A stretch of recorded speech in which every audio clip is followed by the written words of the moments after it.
Hello, everyone, and welcome. I'm your host, Captain Boring. This is your 10-minute sports report. Thank you, everyone, for being here. Don't forget to like and subscribe on YouTube. Follow us on Instagram at 4th and 1 podcast, all words spelled out, 4th and 1 podcast. Thank you for being here. Comment down below. What is your favorite breed of dog? Let's just jump right in. Don't got too much to say besides that. Alrighty, even the small schools will conference realign from time to time. The terrible football school, UMASS, has decided to join the Mid-Atlantic Conference, even though it is in the Great Northeast. UMASS is set to become the 13th member of the MAC for the 2025-2026 season. University of Massachusetts is set to join the MAC in all applicable sports for the 2025-2026 school year, sources told ESPN Monday, writes Pete Thamel. UMass is an independent in football, but plays Atlantic 10 in basketball and the vast majority of the school's other sports. UMass's hockey program will remain in the Hockey East, as the MAC does not have hockey. The MAC president voted to invite UMass on Monday, as the school had already formally applied to the league. The timing of the announcement is not known, but UMass is set to accept and finalize the details of arrangements in the near future. Here is what it be, baby. If you are an independent, you better align yourself with a league, and you better do it ASAP, or a conference, I should say.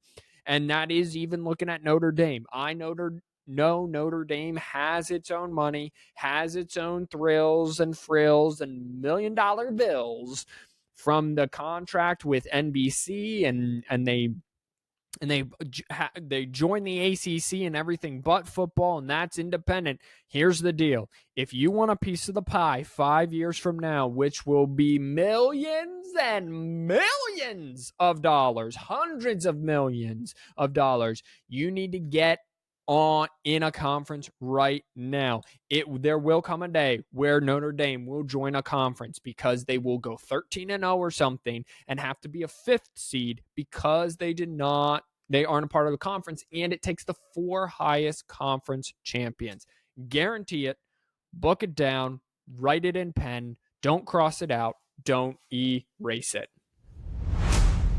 All right, everyone, heading on over to the NBA in for all of their thrills and wheels and million-dollar bills. On Friday, Cleveland walked into Philadelphia and got 24 big ones from Tyrese Maxey right in the face, and a 104-97 loss to Philadelphia, and a much-needed win for Philadelphia. Also that night, the Clippers, one of the hottest teams in the West, went to Memphis and got a 101-95 win, as Kawhi Leonard had 24 points.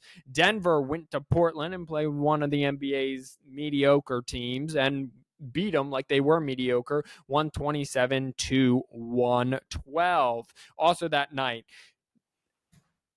Victor Wembanyama played LeBron James for the first time. The phenom Victor Wembanyama, the 7'6" Frenchman, played the King and scored 27 points in a 123-118 loss. On Saturday, the matchup of some of the two best teams in the Eastern Conference, Boston and New York, in a old hatred rivalry, went all Boston's way, 116-102.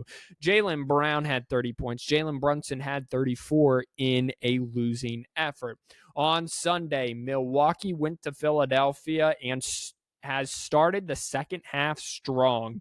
Milwaukee 119-98. Giannis Antetokounmpo 30 points. Tyrese Maxey 24 points in a loss. By the way, the Bucks have now won 2 straight games after the All-Star break, so they are just heating up. Remember, they made a coaching change right before the All-Star break, Doc Rivers, then kind of faded away into the All-Star break, going like 1-4 or 2-5 or something like that. Not good. So they were not good heading into the All-Star break. They've won 2 straight coming out of the All-Star break. The Lakers went to Phoenix and got blown out behind Grayson Allen's 24 points. The Phoenix Suns, the 8th seed Phoenix Suns, I got a note about that in just a second, beat the LA Lakers 123-113. Cleveland went to Washington and got a 114-105 win, as Washington continues to be one of the worst teams in the NBA this year. Denver went to Golden State and took them apart 119-103. Nikola Jokic had 32 points in the win. Tonight for NBA, Miami travels to Sacramento as 2 playoff contending teams look to stay in the playoff hunt, and New York hosts Detroit, one of the worst teams in the league, but New York needs to keep winning to keep pace in the East. Speaking of keeping pace, in the East, the Eastern Conference standings from the 1 to the 2 seed, so from the Boston Celtics to the Cleveland Cavaliers, is 7.5 games. Okay, the Celtics are just on fire. They're 9-1 in their last 10 on an 8-game winning streak. Cleveland won their last time out, 7-3, 7.5 games. So here's how it goes. 2 seed is 7.5 games. Milwaukee's 8.5 back. The Knicks are 11 games back. Philadelphia's 12. Pacers 12.5. Miami's 13.5. Orlando's also 13.5. Chicago, the 9 seed, 18 games back, and the Atlanta Hawks 20 games back. Okay, so those are the standings. Pacers have won 3 straight, 6-4. Like I said, Bucks have started the second half season strong, but Celtics are very hot. That's the East. So remember, from 1 to 2 in the East is 7.5 games. From the 1 seed to the 8th seed, which is currently the Dallas Mavericks in the Western Conference. So from the Timberwolves to the Mavericks is 7 games. So that's how tight the Western Conference is, and it is as follows. The Timberwolves, the Thunder, the Nuggets, the Clippers, the Kings, the Suns, the Pelicans, the Mavericks, the Lakers, and the Warriors. And here is the games back from first. So Thunder and the Timberwolves technically are tied for first. Okay, so then the 3rd seed currently is the Nuggets, 1.5 back. Clippers, 2.5 back. Kings, 6.5 back. Suns also 6.5 back. Pelicans also 6.5 back. Mavericks 7 back. Lakers 10 back. Golden State 10 back. And then from the 10th seed Golden State to the Utah Jazz is only 3 games. So the Western Conference is very, very tight. By the way, the Warriors 8-2 in their last 10. The Lakers 7-3. The Mavericks 7-3. The Pelicans, even though they've lost 2 straight, 7-3. And then you get a whole bunch of 6-4, 3 through 6. And then 8-2, 5-game winning streak, Oklahoma City Thunder. 7-3 is the top seed Minnesota Timberwolves on a 1-game winning streak. So NBA playoff edition coming down to the wire. And when I mean by coming down to the wire, it's nowhere close to the end of the season. Alrighty, let's switch our attention to hockey on ice. Minnesota went to one of the hottest hockey teams, at least before the All-Star break, Edmonton Oilers, and got a much-needed win, 4-2 on Friday.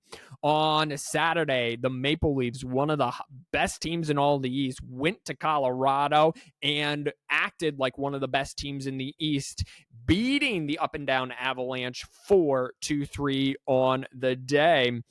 Rangers visited Philadelphia in a heated rivalry of Eastern Conference foes that immediately started with a fisticuffs.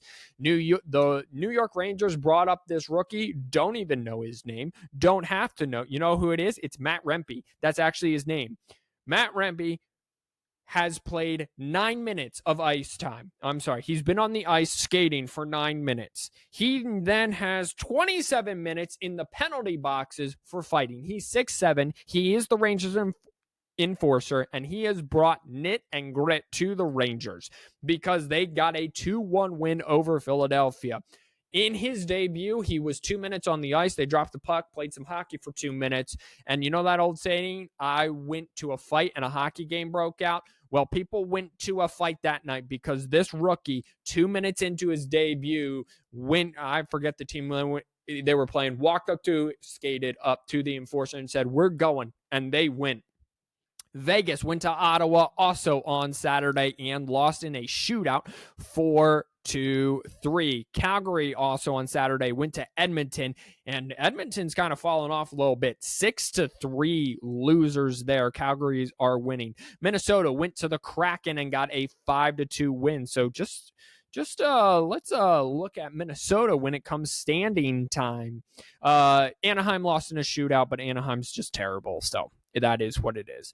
On Sunday, Anaheim, shocker again, lost once again. The Winnipeg Jets beat the Arizona Coyotes 4-3 in overtime. Patrick Kane, in his return to Chicago, where he had played over a decade of his career, got the game winner against the Blackhawks, scoring the go-ahead goal there. Pittsburgh took on Philadelphia in the Battle of Pennsylvania and got a shootout win, 7-6 over the Flyers. Tonight, Monday night, Ottawa visits Washington, New York. The Islanders, that is, visit Dallas. The Kings from Los Angeles visit Edmonton, and Boston visits Seattle.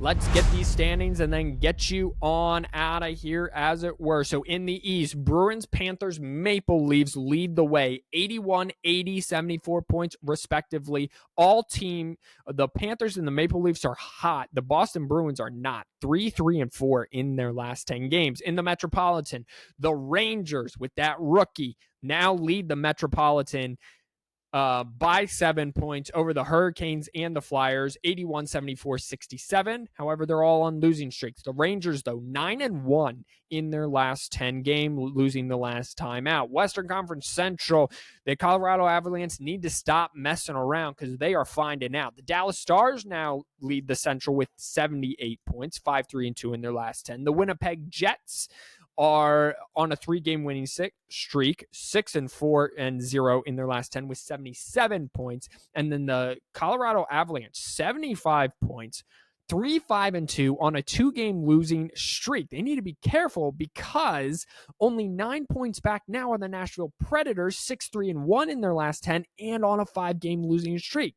This is how the Oilers got hot. The Oilers ran off 16 straight before they ran into the Vegas, that is. And they went from the bottom of that division all the way up. That's what the Predators are doing. Let's go to the Pacific. Canucks lead the way with 82 points, 4-5-1, not doing so hot. But here's the thing. The 2 seed and the 3 seed, the Knights and the Oilers, Knights have 71, Oilers have 68, both on a 3-game losing streak, both also 4-5-1. So no one has made up any ground on the Canucks. Oilers 68 points. Here's the kicker, though. 7-2-1. The Los Angeles Kings also 68 points right behind them. Let's look at the playoff standings and the wild card. So I already gave you the winner or the division leaders in the Eastern Conference. Detroit Red Wings behind Patrick Kane's goal. 5-game winning streak, 7-2-1. They are first wild card, 1 point ahead of the Tampa Bay Lightning with 69 points. 2-game winning streak, 5-5-0.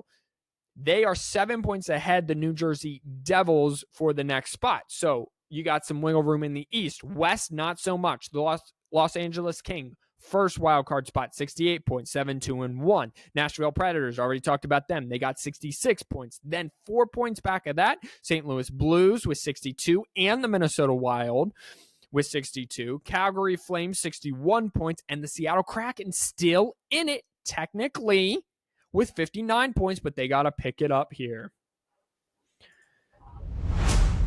And that'll do it for this day's rendition, I should say, of the 10-Minute Sports Report. Thank you, everyone, for being here. I do appreciate it. Remember, comment down below, favorite breed of dog. Mine is a Shepherd mix. He's about 6 or 7 years old. His name is the Duke. Until next time, remember, God loves you. I will pray God bless you. Wash your hands, you filthy animals, and I'll talk to you later. See ya.